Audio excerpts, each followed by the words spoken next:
Sure, it all comes up. All right, and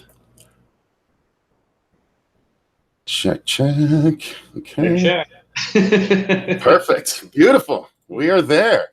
I love it. Okay, so without further ado, let me get this going, make sure my screen's arranged so I'm not distracted during any part of this because I am so freaking excited about what we are about to do, sir. Oh, yeah, we've already got some people waiting. Here we go. Let me, I got to do one little post just while everyone filters in. Get in here. Yeah. I'm talking to a new horror icon at the moment. And you can ask questions. The audience. Shh. I haven't introduced you yet. Quiet. You're not there yet. All right. And boom. I'm going to do hashtag art the clown, hashtag David Howard Thornton, and hashtag Terrifier, and why not hashtag Netflix.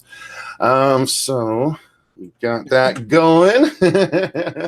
This is the pre-roll now, guys, because I had to do this via Hangouts to make sure there's absolutely no interruptions. But I am super excited to get this going. So today I've got with me as I just typed out, and you heard me type out, what I consider a new horror icon. He's new this year, at least to me. That's when I first caught wind of the movie, and now that it's been widely released to Netflix, of course, the movie is Terrifier. I am talking about a fantastic actor that, quite frankly, he didn't steal the show because he was the show, but he stole my heart. I'll say that much. My black little horror heart. He does things in this movie that the complete sicko in me is absolutely adoring because sometimes movies don't go there, which is a compliment to the filmmaker as well as the man performing the acts. And I am excited to also have seen the legitimate love that has been poured the direction of this gentleman and this movie from horror fans of all ages, shapes, and sizes. So I am talking to David Howard Thornton, who played Art the Clown himself in said Terrifier film. Welcome to the horror show, David. Hey, everybody. How you doing? I'm glad to have you here. Thank you very much for taking the time to join us. Guys, I do apologize. I wanted to do it over Skype, but there was just issues with Skype and my XSplit and all this stuff. So we're doing it Hangout style. So forgive if the audio isn't absolutely perfect, but I'm going to shut up after I ask every question. So I give Mr. Thornton here every opportunity to fully explain. I'm going to do my darndest not to step on him at any point. But what I'm going to ask you guys now is this. I have a set of questions that I'm going to ask him. And then afterwards, I'm going to go to the comments for some questions. If you guys have asked some that I will ask throughout the interview, I will just skip them. Otherwise, you can bet that I am going to be going to you guys for some of the content here. You can ask Art the Clown questions yourself. It won't be Art answering because that's not Art's style if you've seen the movie. But we have a lot to go over. So again, first off, David, absolutely. Can I call you David or should I call you Mr. Thornton? What do you prefer? Oh, no, that makes me sound old. All right, David. So yes, again, you did a fantastic job. So first off, let me say thank you for your efforts and your abilities as an actor for this role. As a horror fan, I try and thank every actor that I come in contact with that has entertained me. You know what I mean? Because why not? If I can't do that for the people that have entertained me so much, what the hell am I here for, you know? Why, thank you so much. Absolutely. So I'm going to go ahead and jump right into it, sir. And having just heaped such praise on you, my first question is, what is it like to have essentially catapulted yourself after just one appearance as a character into what I consider the upper echelons of horror clowndom? I mean, there are a lot of people that are already putting you up there with Pennywise. I mean, in my case, I put you up there with the Killer Clowns because they're, you know, epitomes for me. How do you react to that sort of feelings about you already? I'm still trying to wrap my head around it all. It's happened so fast, especially after we released on Netflix last week. Not last week. See, I don't even know what time it is anymore. Last month. It's been mind blowing. I did not expect all of this. I'm just thrilled, absolutely thrilled. Well, that's great. That's good. It's always nice to see someone that appreciates that sort of reaction as a horror fan. If they're like, I knew it was going to happen, you're always like, really? So, what is it like to play a character that's meant to be as terrifying as Art? It's actually a whole lot of fun. You know, if you're having a bad day, man, you just get a flail of like scalpels and you can go to town, you know? Is that something that you thought about doing, you know, when you were younger or anything like that? Did you ever have aspirations of playing a slasher? And yes, for any of you guys that are going to disagree with me, come at me. Art is a slasher for sure. Oh yeah. No, I actually never imagined I would ever be a slasher villain. I always thought I would be like the lovable asshole that got killed off like in the first 30 minutes or so. You skipped a step, sir. You skipped a step. Yeah, I know. It's like, well, okay, this is great. I can just resurrect myself from a few times, you know. Oh, we're gonna get to that. Even though that's not what you were alluding to, I'm gonna get to that. So, what is it like to you as far as the transformation goes? And I'm asking both. So when you go from David to Art, I'm asking for from a makeup perspective, what is that process like for you? And then B, a mental perspective, what is that process like for you? Well, like for the makeup perspective, I would say that was a long process. That was a good like at least 3.5 to 4 hours a day in that chair with Damien. So I mean, it was kind of good in that way because Damien and I were able to talk about what we're doing for the day and stuff like that, and where I need to be in the headspace. So that was very helpful. But that could be brutal because sometimes he would have to leave me and go film a shot or something, or set up a shot and come back and do more. So there were a few days where I got in the chair at 4 o'clock in the afternoon. I didn't get out of that chair until midnight. Like, Whoa. yeah. So by the time they got to me on set, I was already a little bit delirious. So How long? I'm sorry. Go ahead. Sorry. Oh yeah, being that the little bit of delirium there, that might have helped me get into that headspace of Art too. That would make sense. That would make sense. How long were your shooting days? Did they tend to be after? I mean, that to most people, that is a day's work. 4 to 12. That's an 8-hour shift right there. They're done. They should be able to go home because then also what people have to consider is the amount of time it takes to take off the makeup after you've done the shooting. That was another extra hour or so just to take it all off. I would say like normal shoot days were like 12 to 14 hours. It was.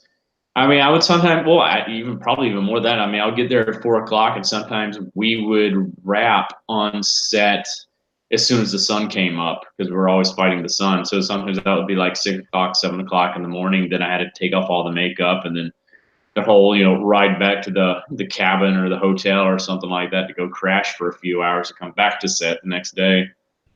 How long was the actual the shoot process?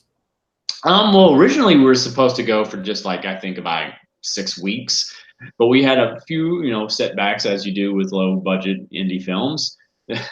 So we ended up actually filming it between fall of 2015 to I think March or April of last year in 2017. And it was because we decided to add extra scenes from time to time, especially after we had our first showing in 2016 in Telluride, Colorado. We did a rough showed the rough cut of the film, and we decided to add some extra scenes after that. So yeah, I actually wrapped on the film 4 times. Yeah, but my cake got smaller and smaller and smaller. Well, that's actually a good bridge. Well, before we move on to the bridge, so let's get back. What about head-wise? How did you go from David to Art? I mean, you said you kind of made the joke earlier. If you've had a bad day, it made it easier. But I'm interested. Like, what is the process for you? How do you get there? Or is it just as easy as like when the camera's on? Hey, I can be crazy because sometimes there are people that are that way when they're kids and they can just turn it on. So I'm interested. What kind of person are you? That's pretty much how I am. I can pretty much turn it on. Especially once I'm in like costume and makeup. That's how I've always been. Going back to when I used to do community theater back in the day for children's theater. As soon as I was in that costume and makeup, I could be in character. I could walk on stage and go straight into character, walk off stage, be back to myself again. That's something I've always been able to do.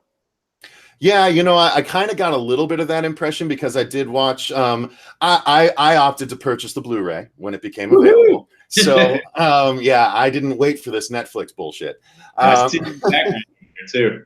So yeah, well, exactly. Well, the part of the reason why is because I'm a fan of the special features. And so I after having rewatched the movie again yesterday, I watched the the special features, the 2 deleted scenes, and it's like deleted scenes. I'm like, yeah, here we go. It's like 2 30-second clips. I'm like, son of a bitch. But it was a nice 20-minute behind the scenes, and we got to see you be a little bit in between scenes and stuff, and I was like, oh shit, that's right. Art talks when he's still Art, even though he's not on camera, or that because he's not on camera. So what is that? That is a question I have later on. I might as well jump to it now. Is there anything that happened when you were Art but not being Art? Like, I'm not trying to be like manufacture a funny story, but is there anything like, did you go do anything? Did you go to a store dressed as Art or anything like that? Anything like that? I would say my favorite story of anything like that happening was when I was just chilling out on set one night while they're filming a scene, I think, with Jenna. And I was bored, and I hear this argument. It's about 2 o'clock in the morning out there in Trenton, New Jersey, and there's these 2 women outside of the room I'm sitting in where I got my makeup done in that nasty building. And they're having an argument. And so I'm bored. I'm like, well, this gives me something to watch. So I go over and I'm like standing at the window. I'm in full makeup. I got blood all over me, all that. And I'm watching this argument. And at one point, one of the ladies looks up and sees me. And they both like turn and look and they just scream and run off. And so like 10, 15 minutes later, Phil, our producer, and Damien come in. They're like, hey, Dave, we got some friends out here who want to meet you. Just don't come out until we tell you to. I'm like, oh, okay, cool, guys. Sure, I'll meet whoever. And there's this it was a big garage that we were filming in. So they had one of those roll-up doors. And so I hear on the other side of the door, they're like, Dave, come out. So I'm like, okay. I lift up the door and I stand up as I get out from under it. And I see this like 10 to 15 of New Jersey's finest in full-on riot gear, like they're ready to go to war, and they just bust out laughing as soon as they see me, and I'm just like, "What's up, guys?" Like, we would have shot you on sight. The first one to come out, I'm like, "Yeah, I believe you." Yeah, and then you turn to Damien and go, "What the fuck, man?" Yeah. I mean, they had like, shields, everything. They had, the fully semi-automatic weapons, all that kind of stuff. I was like, you guys are ready to go to battle. What did those ladies say? Damn, that's crazy. Yeah. Well, sticking with the makeup for just a second. The teeth, is that your, like, was there any teeth appliances put in? No, those aren't my teeth. Yeah, I was like, there's no way, right? Like, it's crazy. No, that was a mold that Damien made of my mouth, and he made prosthetic teeth. So it made it, I pretty much sound like I was an inbred redneck the whole entire time when I was trying to talk through those things. I was just, hi guys, how you doing? I bet that really seemed really strange to everybody else hearing that voice coming out of that body. Plus, I was drooling like crazy the whole entire time too. So like Damien was constantly having to touch up my mouth and stuff like that. that. Oh man. I'm sorry. Is that can that be distracting as an actor, or you just you just push it out? I just push it out. I'm just like, thankfully, I don't have to talk, so it's just like, well, okay, I don't have to worry about that. But just trying to communicate with people, I had to get used to talking around those things. Like my first night or so, I was just like, the whole Okay, all right. Well, so you did have a story. Perfect. All right, excellent. So I do want to ask, your performance as Art is exemplary because to me, I think I'm like a big fan of like the old school sort of mode of film, which is the cardinal rule is show, don't tell. You know what I mean? And that's part of why I really, really, really loved A Quiet Place, because it was a perfect example of people having to show what they're going through rather than explaining it through exposition. And Art is another fantastic example of showing and not telling. Like you have to get everything across without using any like dialogue that can either completely bolster and like possibly make a character all the more intimidating, or B, completely fucking deflate the whole thing and make it worthless.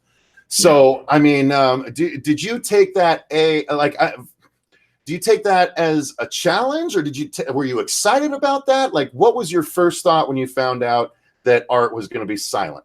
Oh, I was extremely excited because I mean, I grew up watching the old silent films like Chaplin and Keaton, Marx Brothers.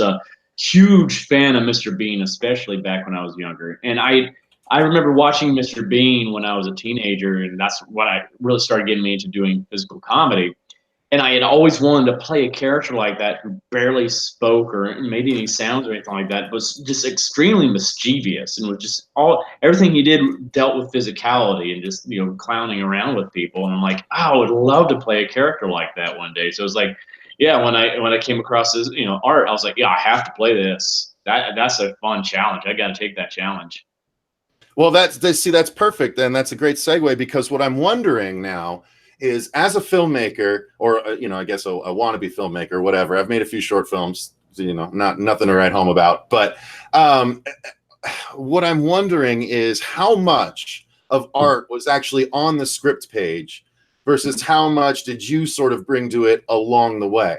Because there's so many awesome mannerisms and just looks and smiles. Like, some directors would be down to the smile. Have that in there, I'm curious, what was that like? How much of him was on the script page? I would say about 50-50, because Damien, there were certain cases where Damien knew exactly what he wanted, expression wise, especially like with the gun scene. He wanted no emotion on my face whatsoever to like differentiate that kill with everything else that I had done. But other times he would just say, hey, just play. We'll see, we'll just play around with this scene and see what we come up with here. It's like the best examples. That's the pizzeria scene where without all the faces, they actually set the camera up and they said, hey, Dave, just sit here and just make some faces for a while. And I think they probably got about 5 minutes of me just making all kinds of faces because they forgot to yell cut. They're just so busy just watching what I was doing. They're like, oh, crap. Oh, yeah, cut. I'm like, oh, I think you got enough now, guys. Like, yeah, we're not doing that again. I'm good. I love that. It's kind of cool having that kind of collaboration with the director where, we had that trust in each other where, like he could trust in me just, if I needed just take control of the scene myself, he'd let me do it. Other times it's like I knew he was like, okay, I would even ask him, so what expression do you want on my face for this bit here or here, here? And sometimes it's like, I want your eyes to be just wide open, just like a maniacal grin on your face or so. Or the other times it's like, oh, I don't know, let's just see, we'll play around with it, see what we come up with. So and now I'm legitimately upset that I spent money on a Blu-ray that did not have a special feature entitled The Many Faces of Art the Clown, where it just had that entire cut on there. I think we even joked about that when we filmed. I was like, this has got to be on the extras. Well, way to follow through, David. Jeez. No, I'm just kidding. It wasn't me. It was Damien. Way to go, Damien. Well, actually, that's a good segue right there. how did you get involved with Damien? Because obviously Art is from a short film, or it was from a short in another film, All Hallows Eve, and played by another actor. But so how did you get involved in the whole situation? Well, I was already familiar with All Hallows Eve. I loved Mike Gianelli, who was original Art. He was he did such a fantastic job, just developing the character itself. Originally, I literally had big shoes to fill. Thinking, but he set that bar high. This is why I don't talk. He set that bar high for me, and so I was, I at that time back in early 2015, I had just come back from doing a tour with How the Grinch Stole Christmas the musical, and I was in between jobs at the time, so I was just auditioning a lot, and I came across an audition on a website called Actors Access. And I saw that they were looking for a tall, skinny guy that had clowning or physical comedy experience for the quote unquote role of a lifetime. And I was like, yeah, I have to do this. I have to play him, because they said it was Art the Clown. I'm like, yeah, I know that character. I have to play this. So I contacted my reps and told them to submit me, and the rest is history. Now, when you said kind of how the response to Art has made you feel, when you first accepted the role, or when you first went for the role, did you have any inkling that it could possibly turn out as big as it has? And when I initially wrote the question months ago, because I was initially going to interview you, if possible, at Mad Monster Arizona when you were here. Oh yeah, yeah. But unfortunately, the con just did so well. Everyone was so busy. We just didn't get a chance to. But at the time, my question was, how do you feel about the huge underground response to Art? But I had to cross that out.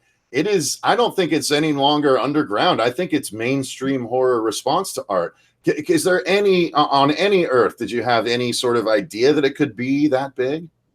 No, I mean, we thought ourselves that we had something special there. I remember one of our producers, Larry, the first time he saw me in the costume, he's just like, "Oh my God, that's special. That's a very special character right there. That character is going to go places. It's just he has that certain look, something interesting about him." Mm-hmm. But that was us. We were the ones making it, so of course we're like, "Oh yeah, this is cool." Yeah, fair enough. Because I guess you don't really know when you're in it. Yeah, we don't, and because we were also trying to especially Damien. He's ever the realist on things. He's kind of a pessimist in a lot of ways. It's like, yeah, we think it's cool, but we're still a low budget indie film, so we're probably going to get, some of the fans will be happy. That's great. I'm like, yeah, that's cool. Maybe they'll like us enough so we can make a sequel or something like that. That would be awesome if we can do that. But if not, we'll see. At least we're happy with what we did. And yeah, we didn't expect this though. We did not expect. I saw that recently, Fangoria just put us on their list of Halloween movies for the month of October, and I'm like, that's mind blowing. Hell yeah. It is a Halloween movie. Absolutely. Everyone's got these.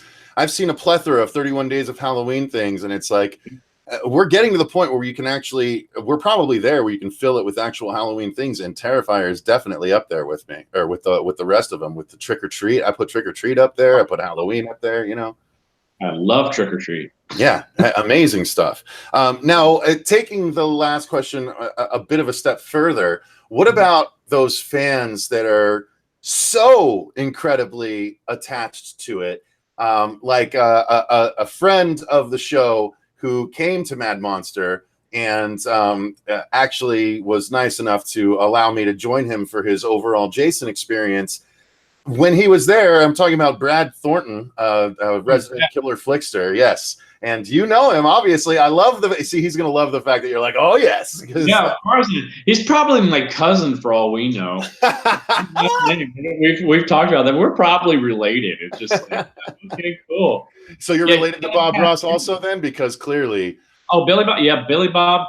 Well, see, that's why I go by David Howard Thornton, because there's actually another David Thornton that's an actor. And he's Billy Bob's cousin. And he's also married to Cyndi Lauper. Oh, okay. Yeah, so I'm like, yeah, we're probably all related somehow. Now, of course, our friend Brad was at Man Monster, and he actually got art tattooed to himself. Yeah. And he is such a huge fan, and I'm sure he's not the only one. Have you seen numerous people do that? I mean, what do you do in that case? Because I mean, that's an extra level, right? It really is. I mean, that blew my mind too, because I'm like, we were doing a karaoke that night. Yeah. I was a little bit schnockered at that point. I think I had just done a Bohemian Rhapsody too. So Yeah. Go to Brad Thornton's Facebook page if you want to see that video. yeah, that was interesting. I was a little bit schnockered when that happened because people kept on giving me drinks. I'm like, oh, okay. Well deserved, sir. Well deserved. Accept your praise. Yeah, I don't know what came out of me that night, but yeah, like I was about to head up to bed actually because I was about to crash, and like you know, they came over and got me. Hey, you got to see this. This guy just got a tattoo of you and stuff like that. I'm like, what? He spent like 4 hours there at the convention getting this tattoo of me, and I was like, that is awesome. Then I found out it was Brad. I was like, oh my god. Yeah, dude, he was so pumped. He was so excited. That was like, I think, one of his favorite trips. It must have been. The dude was glowing after that moment. The fact that you and Damien got to see it, he was so pumped, man. So let me thank you on behalf of him once again, and on behalf of fans, for being willing to do something like that, and like, you know, have that sort of connection with your fans. That there's a lot of actors that are super standoffish, and you know, we can only hope that you'll stay this way through Terrifier 4, 5, 6, and 7. Yeah, definitely. Yeah, I just finished doing a cult classic convention down in Bastrop, Texas this past weekend, and we did a showing of Terrifier there at the gas station where they shot Texas Chainsaw Massacre at. They had a little, you know, drive-through theaters set out there.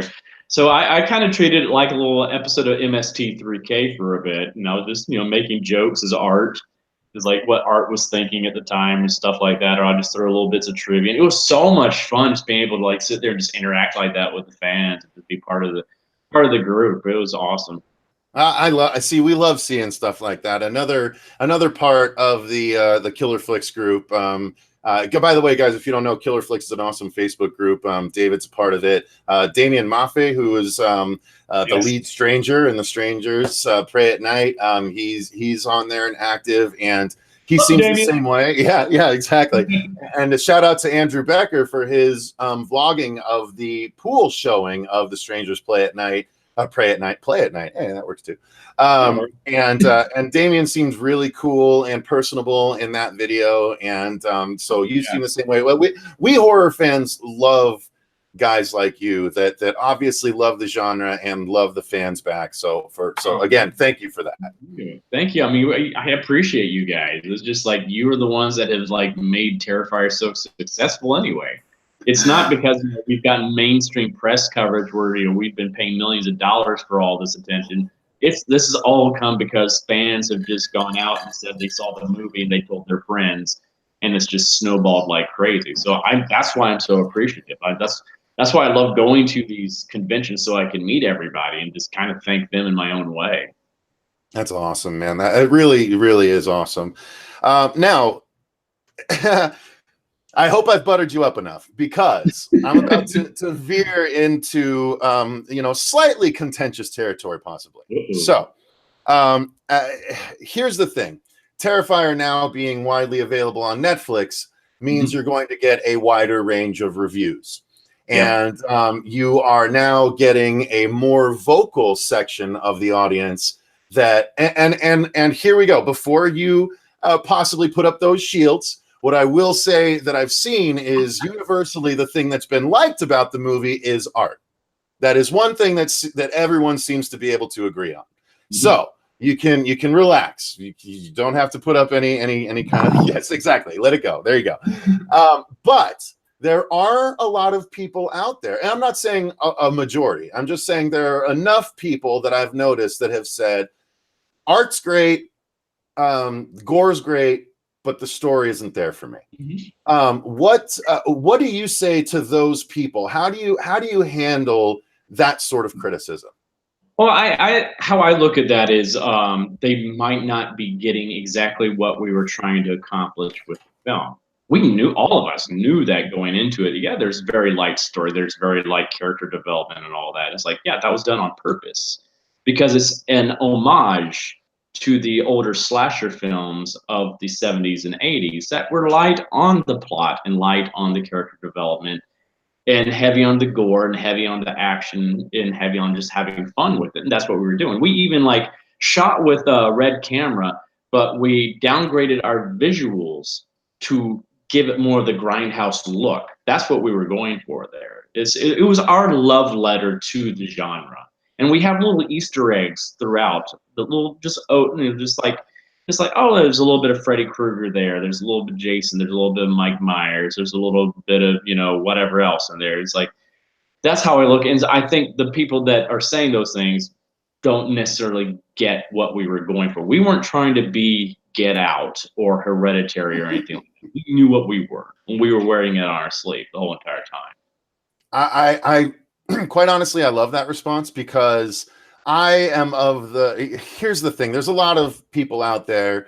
Some might call them snobs. I don't call them snobs. I call them people that have a certain taste. And there's nothing wrong with having that taste. I personally don't mind just having some Saturday morning cartoons sometimes. You know what I mean? Like I sure, I love my big heavy dramas. Another movie that's not strictly horror, but is freaking phenomenal that we saw an early screening of last night is Bad Times at the El Royale. There are some phenomenal movies out there. Oh, I want to see that. Looks like a great movie. I can't wait to see it. It's so good, David. You got to rush out. Everyone's got to rush out and see it. But so there's all kinds of tastes, and I am of the opinion that not every horror movie has to have every single element of every good horror movie that's come before it. Some horror movies pick a lane and they go for it and try and make it the best version of that. And I am in agreement with you and Damien on this, where when you're making a movie, and I might be biased, I have written something that I tried to create my own homage to 80s slashers set to nowadays, and I have the exact same criticism from some people that have read it that are that, and I'm like, yeah, I kind of made it that way on purpose. It's not, these movies are about the villain. People don't go back to Jason for the teenagers. They don't go back to Michael Myers for the teenagers. They don't go back to Freddy for the teenagers. They go back for the bad guys. And what you want are the coolest bad guys you can get. And if we're going to try and create a cool bad guy, let's shine the freaking spotlight on him. And that's the guy. You know what I mean? Exactly. It's like I've said to some people, it's like, okay, right off the top of your head, tell me the plot to Friday the 13th Part 4. And they're like, Jason Kids get kills killed. I'm like, exactly. That was the plot. Mm-hmm. Or like name all the characters in that movie or something. They're like, exactly. That's the whole point. Well, not only that too, David, but you can follow up with, okay, so name some of your favorite characters from the movies, and they'll start naming them off. You'll be like, interesting. Not many of those are from the very first movie. That when they start naming off really good characters, they're like, okay, those are from the sequels where they've refined everything and they've established the bad guy, and they can delve more into the characters and stuff like that. And that's like kind of what we did with this. We looked at this is Art's introduction both to the movie world that he lives in and our world as well. So in that way, it's both the audience and the people in the film. This is their first experience with him. So of course they're not knowing what's going on with him yet. And so we want to, in further films, explore more of that universe and dive more into who he is or what he is and stuff like that. But like, this is just an introduction. Here's the simplest way to put it. And yes, I already know the comeback to this, but not every person that a killer is going to kill is going to be interesting. You know what I mean? Like, the killer isn't going to follow everyone around and make sure that guy's got a good backstory. What's the backstory? I'm gonna make you my final girl now that I know a lot about you. That's not, And who knows? Maybe that would be an interesting movie. You Yeah. know, maybe I look maybe at someone will this, and tackle that. like Art didn't even know. He was that night. He was just going out on the street, you know, to see what he came across. He's the agent of chaos, and came across these two girls. One of them makes fun of him. The other one's kind of just like, okay, this one girl looks like she's going to be a challenge. Challenge accepted. Okay, I have my prey for the night. He didn't care who she was before that. how much did you actually want to kill the woman taking the selfie just because she's representative of a certain culture? God, yeah. I don't know how often I want to do that in real life. I mean, I actually remember like one day when we were going out to film, I was on Staten Island Ferry. Actually, it was when I was going out to get the mold made of my face. Going on the Staten Island Ferry, and there's this girl, kind of almost looked like Catherine, this blonde ditz out there. Catherine's not like that in real life at all. She's awesome in real life. But this girl was just like her character in the film, and she's out there. She's got her selfie stick, and she's on the Staten Island Ferry with the selfie stick, and we hit a wave, and the selfie stick goes right into the water. Oh my gosh! I'm like, that's yeah. But I was sitting there watching her because she was being so obnoxious before that. I was like, yeah, I kind of want to kill her. You just look at her like, oh, you would so be Arts. Yeah, I could be hanging you up right now. Right now. Now I'm gonna veer it back to another possibly, you know, contentious thing. There are a lot of people that question the choice to have Art wield a gun. Oh yeah. And here's the thing. After my first viewing, I probably would have agreed. Having watched it a second time and taken the whole thing in, whereas I was the first time around. What's interesting about Terrifier, and this is a credit to Damien's work here. The first time you watch Terrifier, you can't help but react to things as they come, and as they come, they sort of stay with you so much that it can kind of fuzz. You know, it can make the next section of the movie fuzzy for people. And there's a lot of things that they don't remember happening because they're so focused on the split, or they're so focused on the gun. Why did he have a gun? Why? This is stupid. Why does he have a gun? And it's like, no, take it in. Like, this is his last ditch effort. He's about to be taken out, and he's so pissed about it that he not only shoots her, but he goes and fucking takes the time to reload, to unload in her face. Like, he's no longer being, to me, he's no longer being fun-loving Art at this point. He's pissed, and like he's cutting corners and like just getting to it. So I'm interested to hear. That's just me. That's my hot take as a viewer. I'd be interested to hear the actual, you know, filmmaking perspective on it. Yeah. First of all, you know, it's like we're definitely not the first slasher to use a gun. I mean, it's been done before, especially in the Scream movies. So I mean, that's not unusual. Also, I look at it's also kind of relevant in our society today because we have a lot of gun violence. So, I mean, that's a little bit of a social commentary in itself.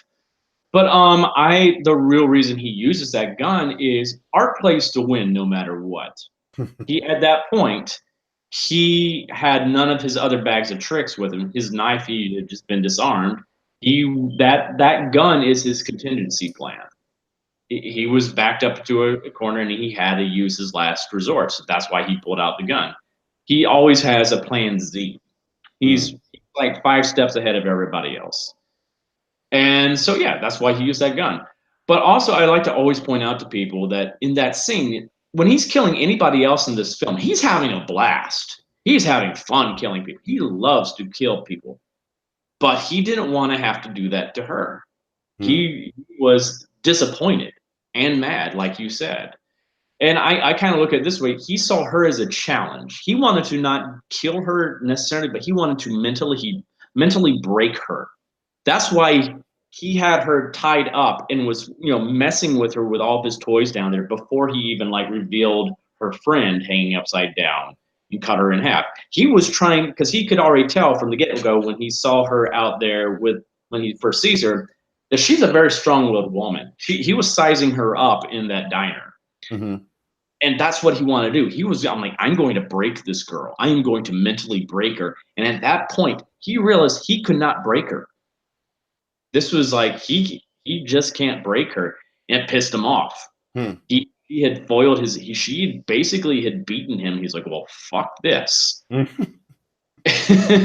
He's like, she's not fun anymore. I'm not having fun with her anymore. I'm done playing with her. Okay, we're done.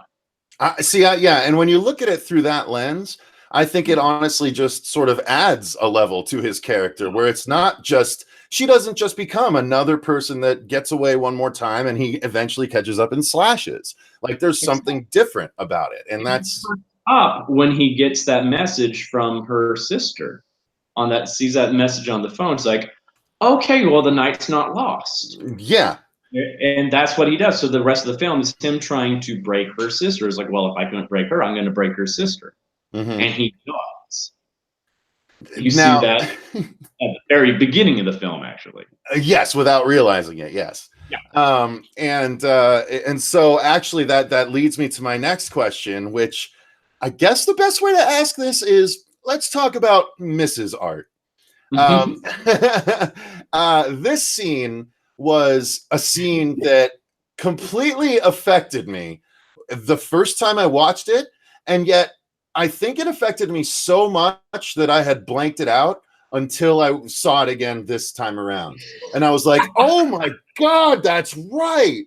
Like I was already like, okay, there's the split scene and then there's the gun scene. That's all I really have heard about in the interim since I watched it when it first became available. And like I think that's the I can't remember exactly how it ends because I consume so much that I can literally watch something 4 months later and it's like watching it for the first time again. Yeah. Blessing and a curse. But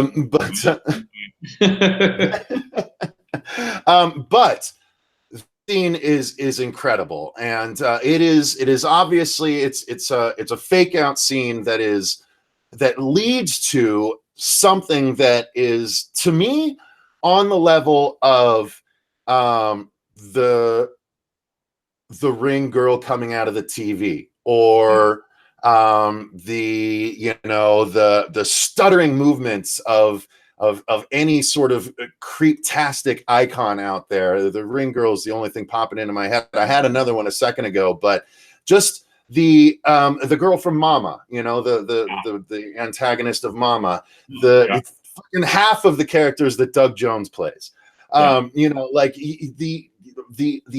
This is where I think you were permitted a chance to shine in what I said to Lee in message, I think is the most beautifully grotesque way I've seen something portrayed, because you were allowed to use your body acting to be completely unnerving, right? So for any of those that are uninitiated, Art has scalped a lady that was just completely bonkers and thought a doll was a baby, leading to another great scene with Art, by the way. But she's scalped and chested. I don't know what the term is for that. Chest and also the JJ. Oh, he did. He took that too. Okay. Oh, that's why I was like, is he just tucking? I didn't want to think too hard about it. No, the JJ too. Wow. Okay, I did not pick up on that. That should have been a bonus feature point out or something. You would have put people's eyes out. Oh my God. But honestly, dude, it is so well done. And now again, how that was in the script? That was in the script. Well, originally it was Art putting that over his clown costume. Oh. And Damien and I one day we're driving to set, and Damien's like, you know what, dude? I just came up with a really fucked up idea. How would you feel about doing that naked? And I'm like, how would you feel? I'm like, how would the crew feel? I'm like, you know what? And like, I've never really wanted to do nudity before or anything like that. But I'm like, you know what? That makes it a lot creepier. That makes it a whole lot creepier. And I'm like, if Catherine can expose herself the way she's exposing herself in this film, and so many other women in prior horror films have exposed themselves in those kind of manner, why not? Why not? You know, it's like it's gonna be for the craft here. It's gonna make that scene stand out so much more if I do it that way instead of actually over the clown costume. So I'm like, Sir, yeah, do it. yeah, allow me to congratulate you. That is forward thinking. That is thinking as a fantastic actor. And on behalf of women everywhere, thank you for that sort of thought process. On Because behalf of myself to all women and everybody else that saw that scene, I'm sorry you had to like that. well, I Especially mean, technically, we didn't see anything, right? I mean, we oh, might have man, saw like our crew a did. side ass, maybe. Oh man, I was every time I had to go back down those stairs. I'm like, I'm so sorry, guys. Well, back to one. Your worst fear was back to one. Yeah, I was trying to keep it light on set that night too. I would sing a different song dealing with butts and stuff like that. Like I like Baby Got Back or like Really? Moon. Wait, you would sing that as you were going after her? Yeah, when I What? was after we had cut when I'm going back into place, I would start singing. Oh, that's Like, hilarious. Blue Moon.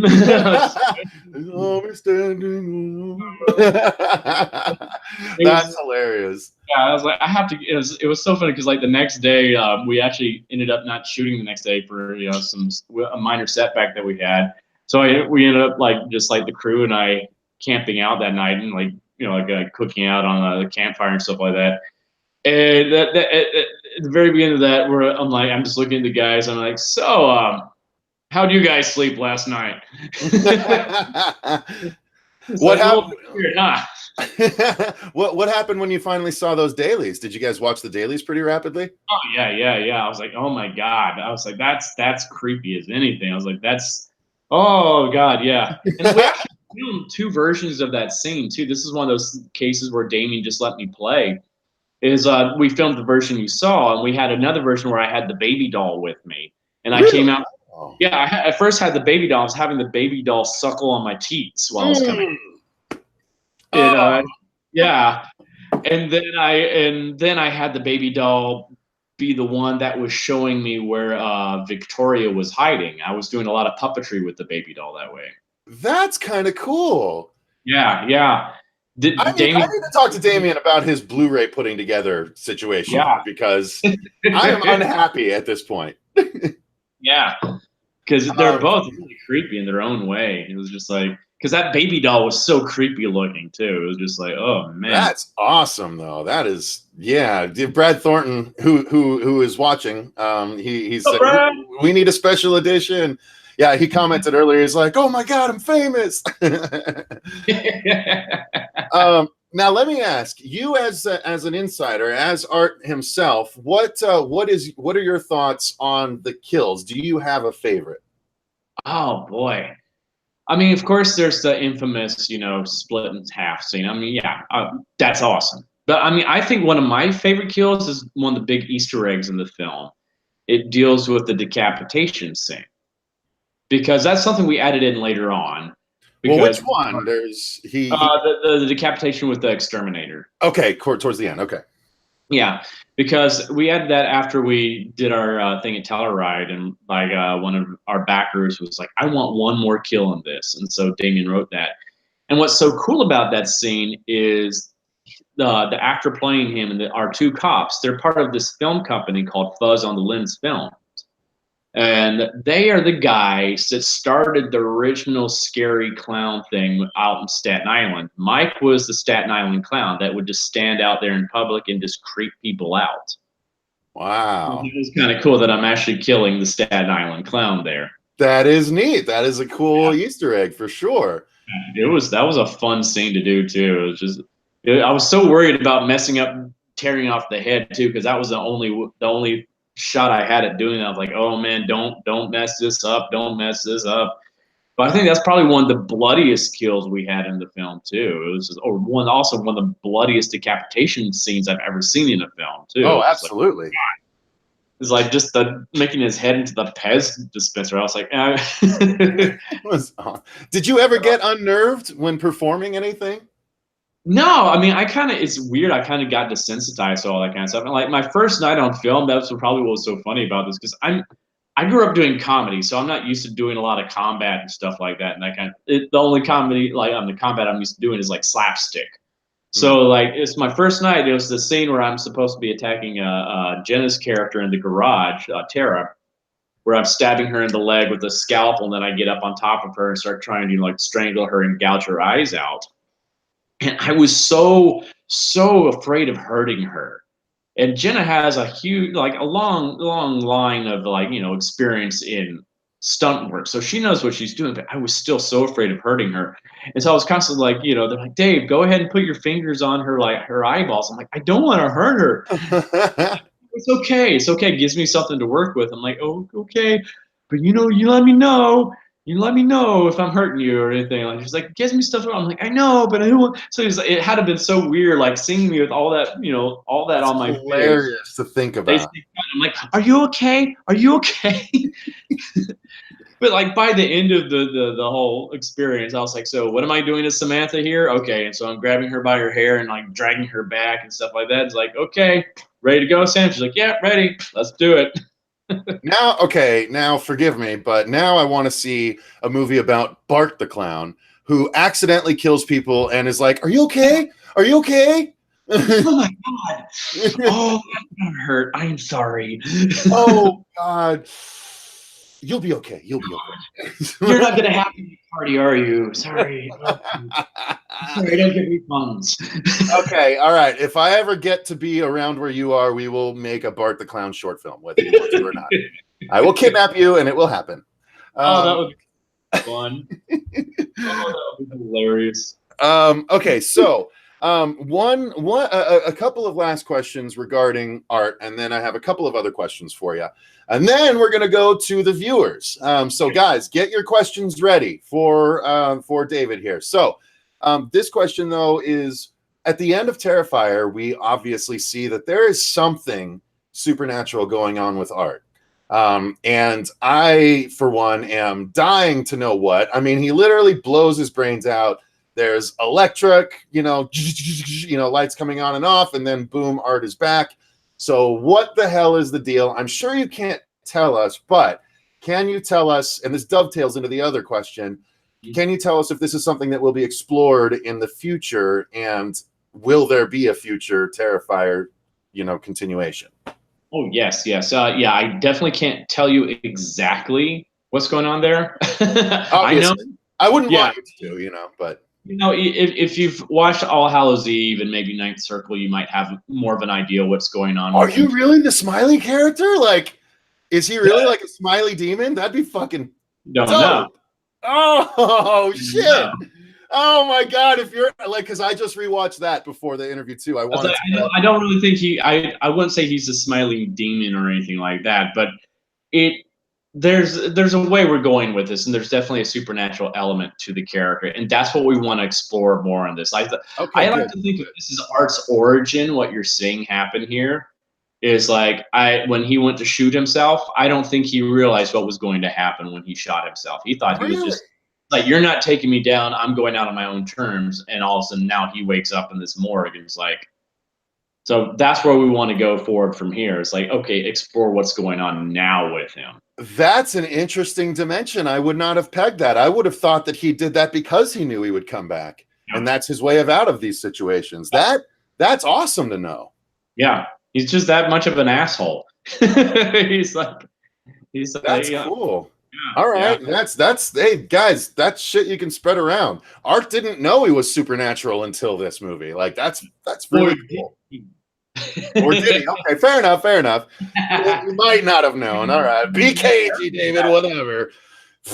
I don't understand why you don't want to reveal the twist of your next movie here on my show. The actual Joker origin movie, not this one with Joaquin Phoenix. That is actually a good segue, because I do want to ask you. I want to ask you about some other iconic sort of things, but watching you play Art did make me think, Jesus Christ, David would make a fantastic fucking Joker.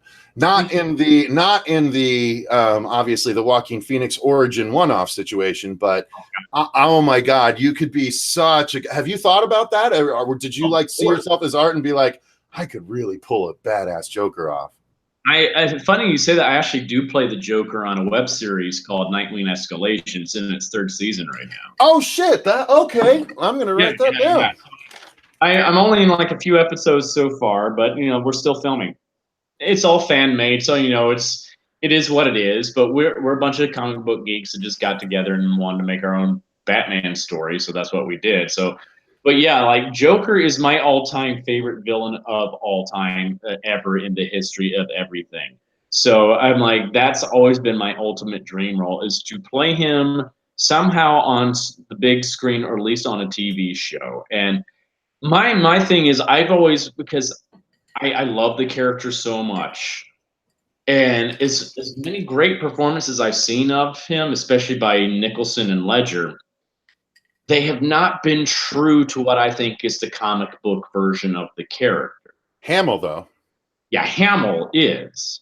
Hamill is what I think of. But there's never been a live version of Hamill playing the character. True. And that's kind of how I play him on Nightwing. I'm playing him the way I want to play it, and it's there's definitely a lot of Hamill that I have brought into the character. But I've also tried to throw in a little bit of everybody else as well. But that's what I would really love to do. Personally, I would really love to tackle the whole entire death of the family storyline that they did. Because when I read all of that a few times, in addition to some other Joker stories, especially Killing Joke. But when I was like just trying to really get into the headspace of the character, I read that, and that one really gets in deep with the relationship between Bruce Wayne and Joker, like that Batman and the Joker, like his infatuation, that he's literally in love with Batman. He's trying to make him the best Batman he can be. Yeah, and that's something that's one thing I took from that, was when Bruce is talking about, he has this look in his eyes, and he only gives me that look. He doesn't no one else gets that look from him. It's only me. And I've researched this, and what that look is someone that's in love with someone. Mm-hmm. And I'm like, that's interesting. And I'm like, he's in love with the Batman. And I'm like, I love to just take that and go with it one day. God, that'd be amazing. And at the risk of being a gauche host here, but I do have to at least ask, and all you have to do to respond if the answer is negative is just do this. But is there any chance you could give us a little treatment of your Joker? Oh, of course I can give you a little bit of Joker here.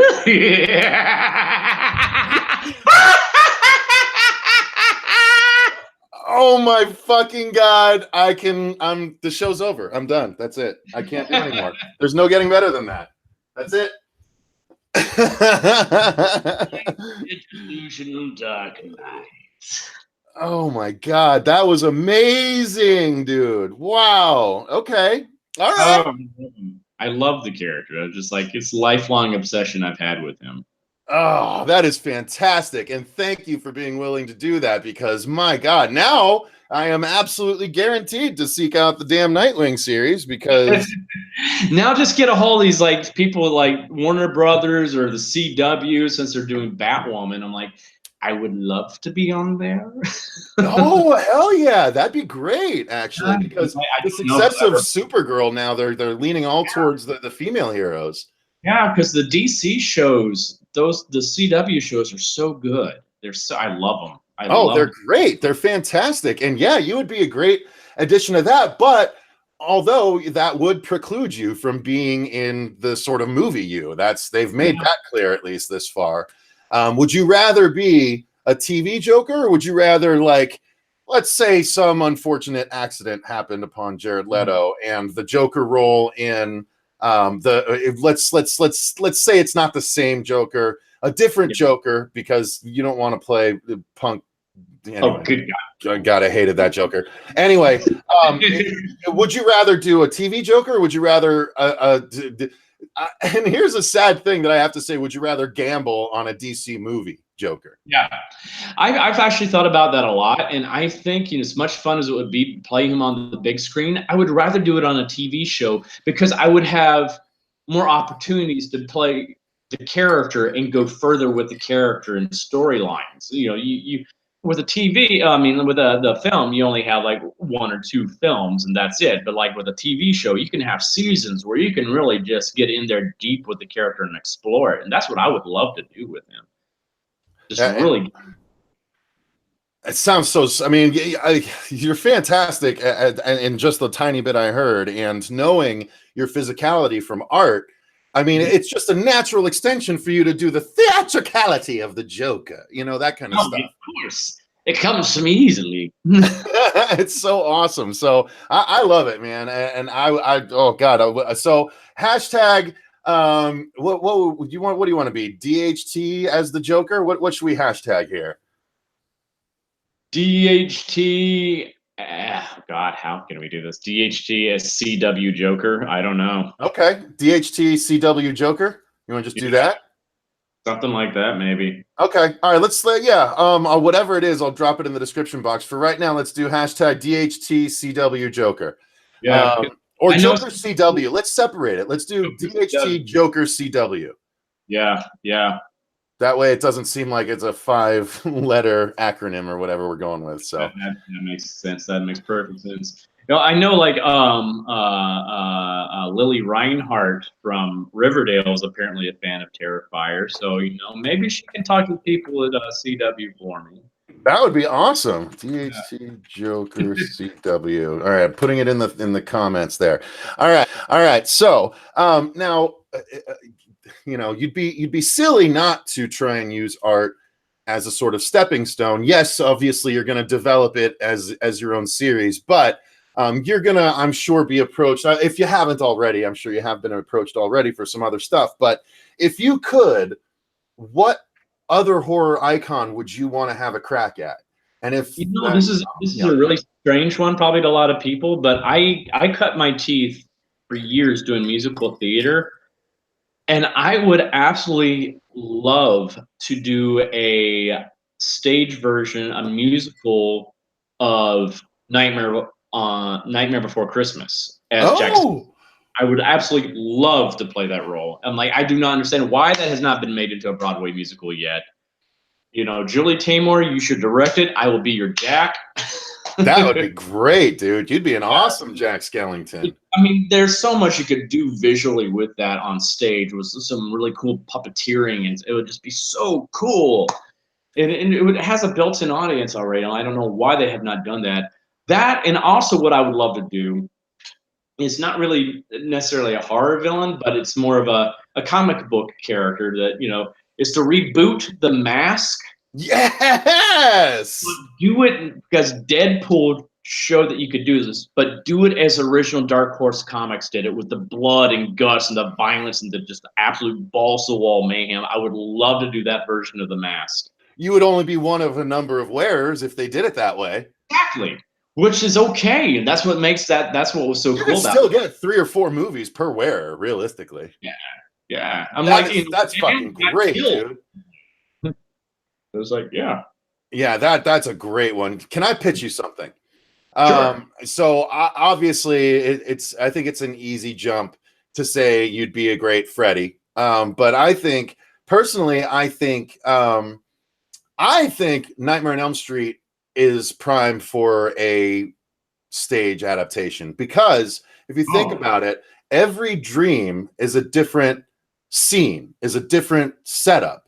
Like, you could have a whole new sort of thing for every dream that he attacks in, and keep the real world as Nancy's house and the school.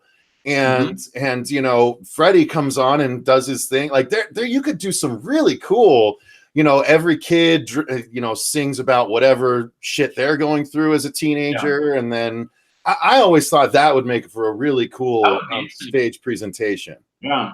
It's kind of like what they did with like Ash versus the what was it? They did the musical of Evil Dead the musical. Yeah. Oh yeah, exactly. Yeah.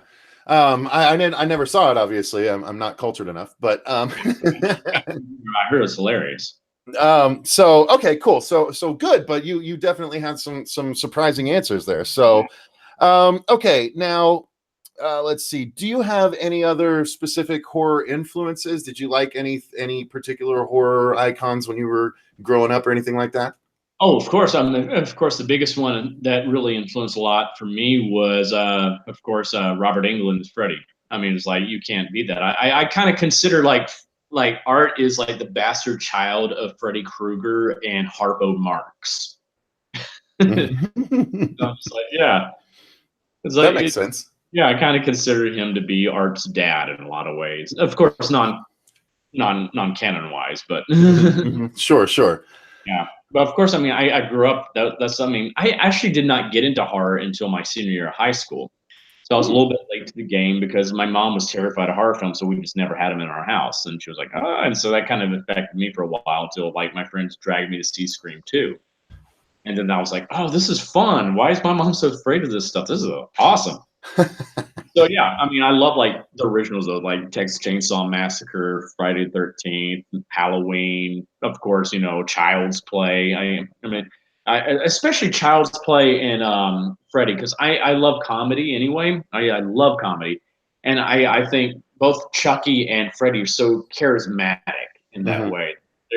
They take so much joy and pleasure out of what they do, and they make jokes, and it's just like I love that. It's also like, you know, Leprechaun, same thing. It's just like I love that kind of villain. You literally named my top two favorites, Freddy and Chucky, because I always loved them more than Jason and Michael, because Jason and Michael were largely personalityless. I mean, you know, Michael had a bit of humor to him in the first one, Yeah. but that went away very rapidly. But yeah, Freddy and Chucky, you know, they enjoy playing with their food, and that was always something fun. That's what I think has been lacking so much from like horror films of the past decade or so is the villains have not had a lot of charisma anymore. They're just some guy in a mask walking around being silent. They're all trying to be Jason or Michael. Hmm. That's about it. It's like the one that came close was Jigsaw. Yeah, He was the big one. that's Everybody true. else kind of boring. It's like, oh, wow, come on, something. Okay, so guys, get your questions ready. Here we go. The last question I have for David is, David, is there anything you're working on right now that you want everyone to keep their eye out for? I'm actually not working on anything right now. I'm waiting for stuff to come in. That's what I would really like. But of course, I'm still filming Nightwing, and I believe I have a Hulu series coming out. I've done some voiceover work on. I don't know yet when it's coming out, but it's going to be on Hulu. It's for children of all things. Okay. Yeah, so I don't even know if I can say what it is yet because I don't think they've released it yet. But yeah, I like to do voiceover work too. So I'm like, yeah, I'm always waiting for the next voiceover job, especially video games. I'd love to do some more video games. It's so much fun. So Oh, no, hey, what kind of video games would you want to call me. do? What kind of video games would you want to do? Oh, I'm big into RPGs and stuff like that. I would absolutely love to do anything with Rockstar, especially Yeah. Rockstar, Bethesda, and like BioWare, all those guys. And like just they're great. I mean, especially with I'm from the South, anyways. It killed me. I didn't get to work on Red Dead Redemption 2 coming out. I was like, oh man, I already have the natural accent and everything, and I can. I know how that goes. I'm over here in Arizona. It's something you just kind of get surrounded with. You know what I Oh, mean? it was so funny when I was down in Texas. My accent came back, and I was like, "Oh, there it is." It just keeps slipping back in. I'm like, "Yep, yep, yep." I heard a little bit earlier. I was like, Yeah. I wonder if he put that on because he was just over there for the con. Like, no, apparently that's his accent. That's it. My red likes to show itself from time to time. Now, the only question I see right now so far, I think I had a feeling that I might cover all the questions pretty heavily. So this was a nice extended interview. But some people, one person did say Art versus Victor Crowley. That was from Johnny White. So I guess there's a couple of verses people would want to know. Is there anyone you would want to see, rather than going through all of the horror characters, is there anyone you think Art would be able to hold his own against? Oh gosh. I'm sure there's many, but maybe Oh, the yeah. first one that comes to mind. I mean, I would really like to see Art go versus Freddy. I think that would just be just an extremely entertaining fight right there in itself, especially since I know who and what Art is. I'm like, oh my god, there could be some just crazy shit that happens there. But yeah, also let's see. I mean, geez, even Art versus Jigsaw would be interesting too with the traps and stuff like that. Because you know, Art's kind of like he's a MacGyver in a lot of ways too. He uses what's around him, and you know. makes his own things. Like, I like pointing out to people, people don't realize this, but the flail that he uses with all the scalpels and stuff like that, the rope is made from human hair of his victims. Oh shit! I didn't pick up on Yeah, that. yeah. Damn, that's awesome. Yeah, when I saw that again, I was like, damn, that's another thing I forgot about. Like his homemade cat of horrifying tales. Yeah. Yeah, so Um, there's bags, little things in his bag of tricks there that we still didn't even get into yet. So well, that's the thing. That was a big bag. We definitely didn't see everything in that bag. yeah, So, yeah. now, I get a lot is what's in that bag. And I'm like, yeah, it's like maybe a lot of his toys and maybe some body parts in there for a midnight snack or something like that. yeah, As you exactly. you know, someone's soul. I don't know. It's the briefcase in Pulp Fiction. Exactly. Okay, we have gotten a couple of questions. One of them, though, is I don't have a question, but can David give me a shout out? That was from Francisco Estrella.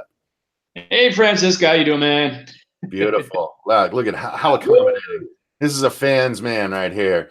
So, Reanimator Reviews asks, the lovely Reanimator, was there a particular actor that really inspired you to pursue your career? Yeah, career wise, I would say the first one that really got me into it was Mel Blanc, of all people. It's like when I watched Who Framed Roger Rabbit as a kid, I discovered that he was the guy that did the voices of all the Looney Tune characters, and that was fascinating to me.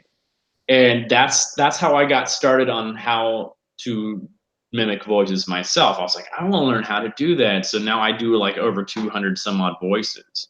Hmm. And that I would say Mel, he was a big influence. I say definitely Robin Williams was a huge influence on me as well. Especially when I saw Miss Doubtfire, that's when I realized, oh yeah, voiceover work is actually a job. So I was like, oh yeah, I want to do that too. And I would say also who was also a big influence on me for this character of Art. I want to talk about him. He was my friend and mentor for 5 years on tour with the Grinch. I had the honor to understudy him. Was He recently passed away from cancer about a month ago. Stephen Carl, who you might know as Yeah. Robbie Rod from Easy Town. He was. I mean, he is a well. God, sounds weird saying that. He was a master at the craft of physical comedy and clowning. Hmm.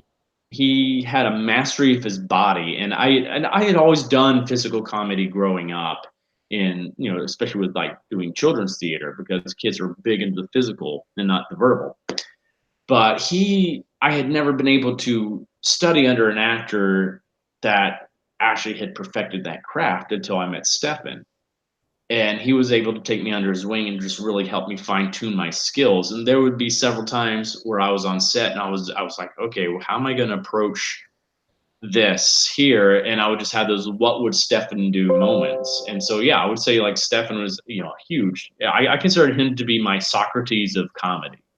That's awesome. Yeah, that's a really sad story. That guy was super talented, and yeah, Just talented. He was just a wonderful human being in real life too. He was a wonderful father.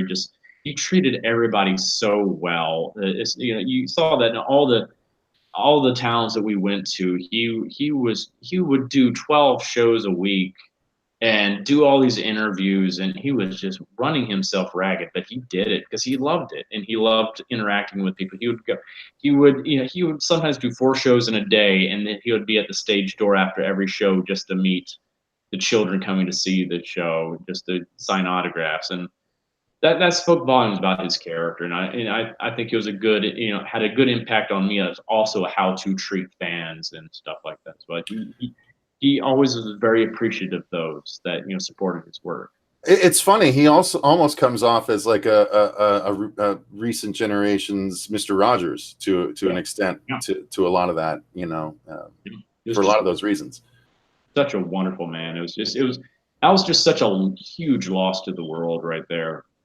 Yeah, definitely it was. Well, that's awesome that you carry on his memory that way, though. That's great. Now, Mwets23 asks, will Art remain silent in future Terrifier films, or are there any thoughts of having him speak, even if it's only for a single word or phrase? That's actually something Damien and I joked about. It's like maybe the very last film. Just like die like Michael Myers? finally says something, and it's just like something profound or something, or just something very simple as "ouch." I was gonna be like, "You got me." Yeah, son of a bitch. Just straight up, fuck. Yeah, something like that. But it just, for the most part, yeah, we want to keep him silent. That I think that just makes, because he's kind of the antithesis of Pennywise. He's devoid of color. He's it's all black and white, and he's very. Pennywise is very bulbous and circular, and art is very angular, and so yeah, they're supposed to be opposites of each other. So I think having him talk just takes away a lot of what makes art art. I think you're right on that. Stephen Chang asks, is Terrifier related to All Hallows Eve 1 and 2 or standalone? Is it the same art? It's the same art, but it's a reboot more. It's not in the same continuity, I would say. Okay. And we have nothing to do with All Hallows Eve 2. This is Elseworlds Art the Clown. Yeah. That was basically just like, the starting point for art. So like, okay, that was, they were experimenting with the character, because I mean, when they filmed All Hallows Eve 2, Art wasn't supposed to be the main character anyway. It's just something the fans glommed onto. They really like that character, and they're like, okay, let's make a film about him, kind of like they did with Annabelle and stuff like that. Right. With the nun, it was like that kind of stuff. Like, oh, that's an interesting character. Let's do something more with that, and that's how we got the Terrifier film. That's awesome. I love stories like that, though. That's great how that develops.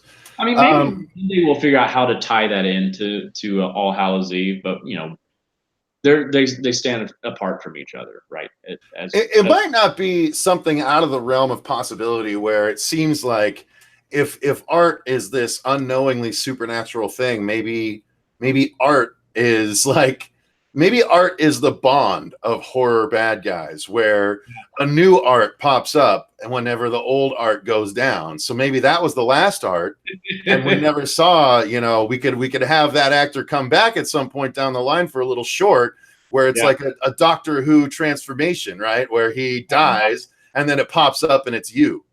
Yeah, that'd be pretty fucking dope. I mean, we've like Damien and I have joked like, hey, like let's at least have Mike Gianelli back in like one of the sequels just for a fun cameo or something like that. I would love to do something like that with Mike. If the series ever went meta, like Halloween did eventually, if you had people on Halloween dressed as Art, you'd have him like dressed as Art. Yeah, something like that. It'd just be funny. I'm just kill him at one point, or just actually let him live. I'm like, no, you're cool. yeah, I like you. They'd like honk at each other. Yeah, it's like, okay, we fine. We simpatico, man. It's just like the bus drivers, right? If you're ever riding a bus and they just wave at each other, it's like the same thing. Yeah. Just two Arts passing in the night. Yep, exactly. Okay, next question. We'll wind it up after the next couple of questions here. I don't want to keep you too late, but Dice Roland asks, did you have any other inspirations when playing Art besides Joker? Yeah, of course, like Freddy. I mean, I really most of my inspirations really came from not really horror characters, but from more of the silent film era, like a lot of Keaton, Chaplin, of course, a lot of Mr. Bean as well, a lot of Doug Jones. I love Doug. Oh, I think I'm supposed to be meeting him at a Mad Monster Party next year. I'm so freaking stoked. You're going to Charlotte? Yeah, I just saw that he was confirmed. I saw Bruce Campbell is confirmed for Charlotte. I'm like, I'm so freaking stoked, dude. I'm hoping against hope that the majority of the lineup makes it over to Phoenix this year, just like last year. Because damn, I would love to meet those guys. I was almost on the Bruce Campbell reality show, so I have a special affinity for him. I mean, just Damien and I, when we were there in Phoenix, we were like kids in a candy store the whole entire time. We were just like, we were just kind of like, I cannot believe this is happening right now, man.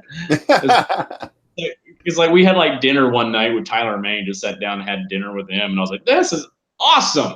Like Lance Hendrickson comes over and says hi, and William Forsythe sat down, talked with us for a while. Robert Englund sitting at the table next to us, doting on all of his former co-stars and stuff. I'm like, this is the craziest. This is what. Dude, I had that last year because they had the Pinhead experience the previous year. And I was lucky enough to be a part of the behind the scenes. I actually filmed it, and I put together the the ad for it for the website, and I was literally in the set that they had set up, just like the Jason set. I don't know if you walked through it this year. They had done a Pinhead set, and I literally was there shooting the promo with Doug over my shoulder, like co-directing it with me. I was like, I'm thinking about putting the camera here and moving it this way. He's like, yes, that would be good. I'm like, what the fuck is going on right now? It's so bizarre, especially because, like, I mean, I was just freaking out because I'm like, you know, these are guys I grew up watching, and it's like you're so used to seeing them doing these horrible things on camera, and they're all just the nicest guys in real life. It's just like, it's wonderful. Yeah, and I'm glad, actually. Thank you, because I do have to say, you signed my Coexist shirt, my horror icon Coexist shirt, under the clown hand with the balloon. That's art is a clown that deserves to be on the shirt. So thank you for doing that. Much appreciated. We've been saying that. Okay. So Shauna Smith asks, do you have a least favorite movie, horror or otherwise? That can be a quick one for you. Least favorite? She said least favorite, right? Least favorite, correct. Oh boy, I'm probably gonna get hate for this. But here it goes. I did not like Hereditary. All right, that's it, guys. Thanks very much to David. It had nothing to do with the acting or anything like that. It was just like it just wasn't for me. I was bored. I was just like, to me, it was too pretentious for how it ended. It was the ending that killed me. Okay, that's fair. That's fair. The ending didn't make it for a lot of people. I dug it. I thought the imagery of all the people bowed and the ones bowed with no heads, I was like, that's just fucked up, man. Yeah. I was really, the ending I was wanting them to do later after I thought about it was like, I would have much preferred it be more of like, you know, an ambiguous ending. As was this all something that this family was imagining, or did this really happen? Because that could have also been, you could have taken this as, you know, a film going more into like mental illness and like all that. And I was like, they could have gone in that direction. It could have been so much smarter in that way. It's like, no, just demonic possession. You're like, that's it. Just boils down to that. Yeah. Because like the car scene, I love the car scene. I was like, amazing. Oh, that was so like, and Millie was so well cast in that role. I met her years ago when she was Matilda on Broadway, because one of our former Cindy Lou's was one of the original Matildas with her. So I met her years ago. So I was so happy to see Millie working. Then they kill her off. I'm like, no, Millie. Yeah, but honestly, though, that scene can go down in the top, one of the top 10 most shocking horror scenes of all time. Great scene. And just with him sitting there in the car, just not processing. Yeah, I love that scene. And that's how I wanted the rest of the movie to be. And it wasn't. And I was like, it felt like it blew its load way too soon in that way. They tickled your balls but didn't deliver. I get it. Yeah. It's the worst. I hate when that happens. So let's see. Deshaun Riley asks, how did you get into acting? I got into it, strangely enough, by doing children's theater, not children's, but church theater.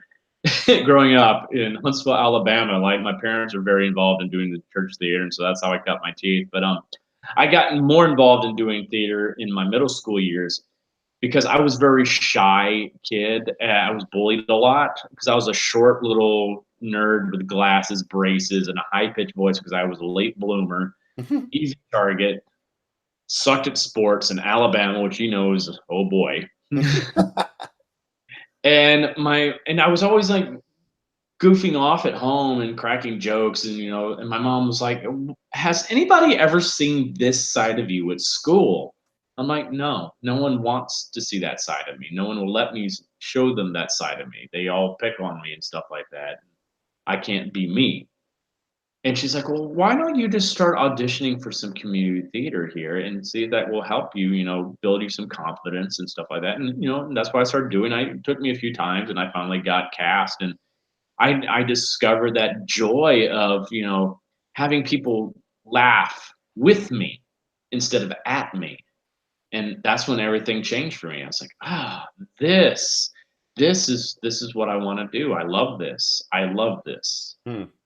That's awesome, and I get that too. It's funny. Well, I'm not going to go into stories about my own, but I feel I relate to that. Whenever I had speech class, I never minded being up front in front of everyone. I was like, oh, people are paying attention and enjoying what I have to say. I like this. This is neat. This Yeah. is not being made fun of all the time, which happened quite a bit. Yeah. So that's cool. Okay. Let's see. Only a couple more questions for you, sir.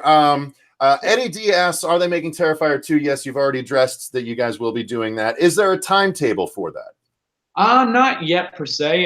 Damien's still in the process of writing it, right? He had to take a small break because he's helping one of his friends with the film right now at the moment. But he's hoping to have that finally finished by November. Okay. Yeah. Knock Nice. on wood. Yeah, he's Yeah. almost.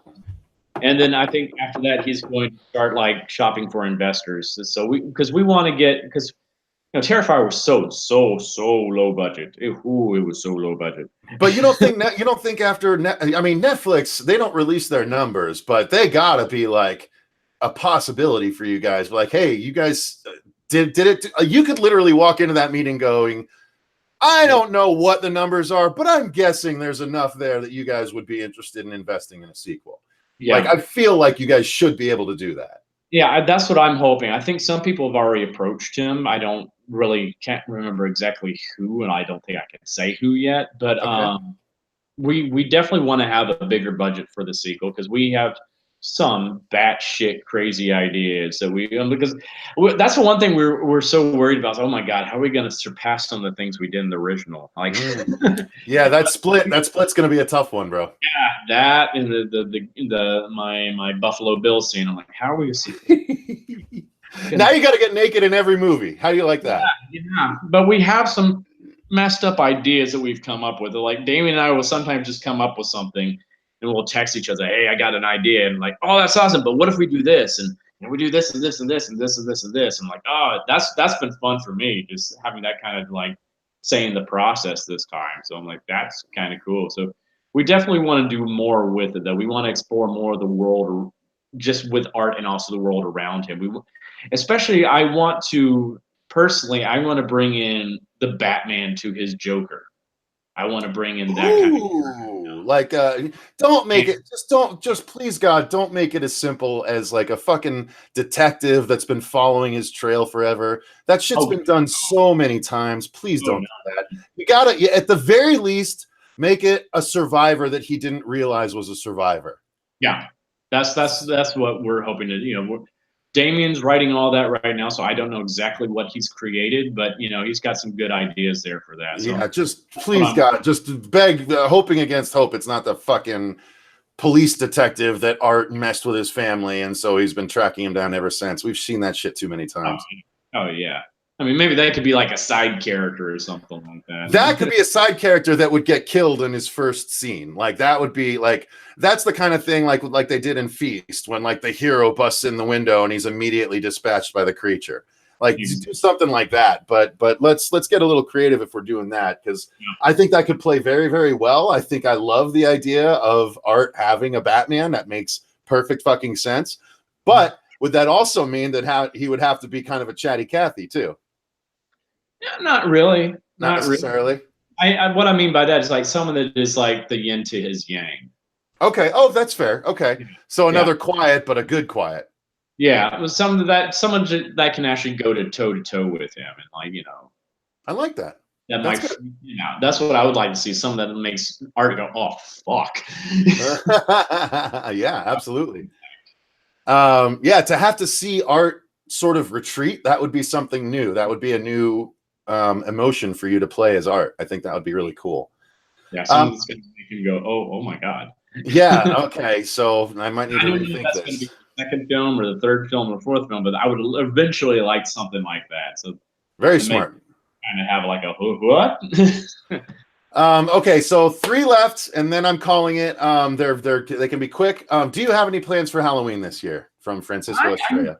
I'm coming back I'm doing Chiller at the end of the month there in New Jersey, so that's right before Halloween. But I might have plans. I have I'll figure that out more when I get closer there.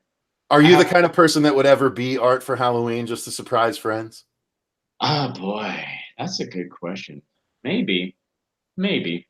But okay, so that answers the question. Then yes, you would be open to that. You're not the kind of person to be like, no, I gotta get paid if I'm gonna put art on like that kind of thing. No. I mean, because he's such a fun character anyway. I'm like, yeah.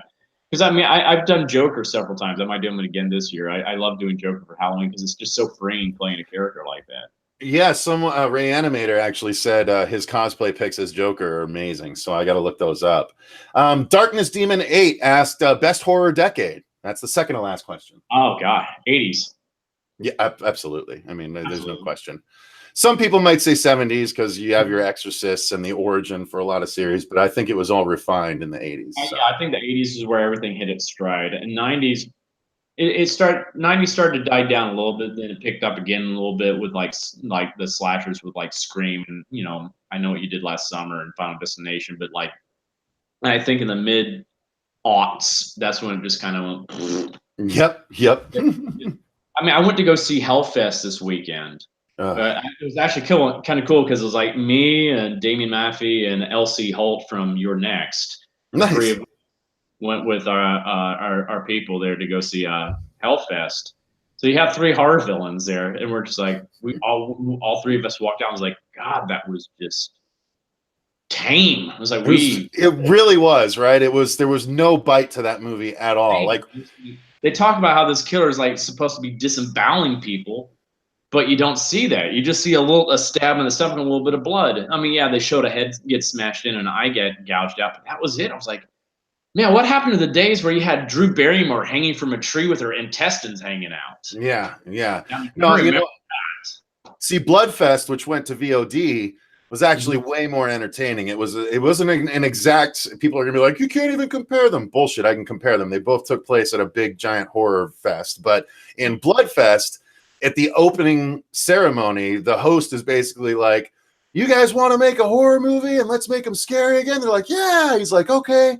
Let's go." And then all the dudes wearing pig masks holding chainsaws at front of the stage turn them on and just start destroying and cutting through the public. And they lock it down, and it's just like, what happens when everything is trying to kill you in a horror fest? That was way more entertaining to me. And that's what I want. That's what I hate is like these films like that are like they're too afraid to take risks anymore.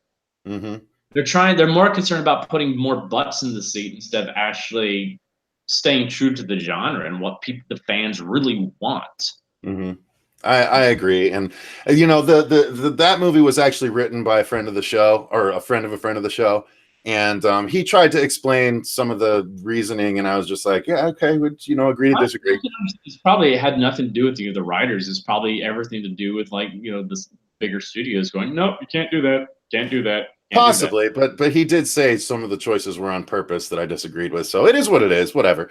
So the last question for you, David, and again, thank you for taking so much time with us. I cannot thank you enough. It's wonderful and selfless of you, and we greatly appreciate it. But the last question will be from Reanimator Reviews once again. Do you prefer playing the hero or the villain? Oh, I love playing the villain. It's just I have more fun playing something that's the opposite of myself anyway, and I think villains are usually more interesting anyway. There's usually something going on behind the scenes, why they are the way they are, and even the ones that are just innately evil, they're fun in their own way. They're like, God, they just enjoy being evil. That's kind of messed up too. And I love those characters. They're just more interesting. The villain's always more interesting. Is there a hero out there that you would have an eye on if you had to choose one? Well, of course, Batman. No, Spider-Man. Spider-Man. I mean, Spider-Man is one I could always identify with growing up. As Peter Parker, it's just like he was an everyday guy. He was a nerd. He got bullied and all that, and he had to deal with life's problems as they came. He wasn't rich. Oh yeah. You could almost play. Did you see the new trailer for the Into the Spider-Verse movie that just came out? You could almost play like the Peter Parker that's the experienced Spider-Man. Oh, I would love to like one day voice Peter Parker or something like that. And I just recently played the new video game on PlayStation 4, and I was like, God, this is so good. Yeah, I just barely started it. I was getting through Tomb Raider first, so now I'm going to switch over to Nice. Spider-Man ahead of Red Dead. Life is going to stop when Red Dead hits. Oh, it really is. I'm like, I guess I probably need to play Assassin's Creed 2 before that. I hear that's the best one ever, and I've never played an Assassin's Creed game, but it looks fun. It looks good. I'm like, God, I'm not gonna have time.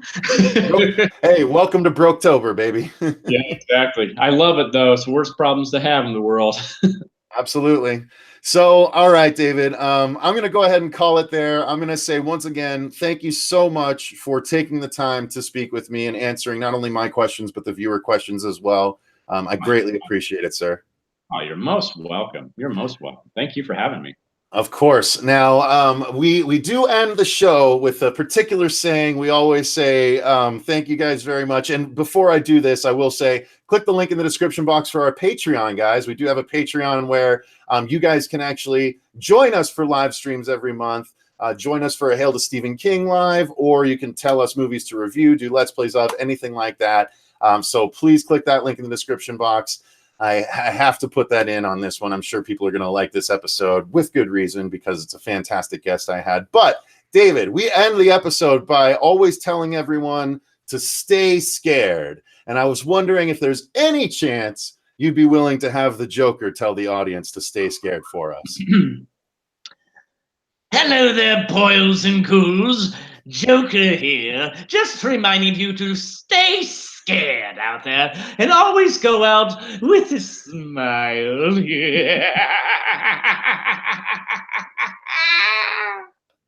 Laugh don't get any better than that.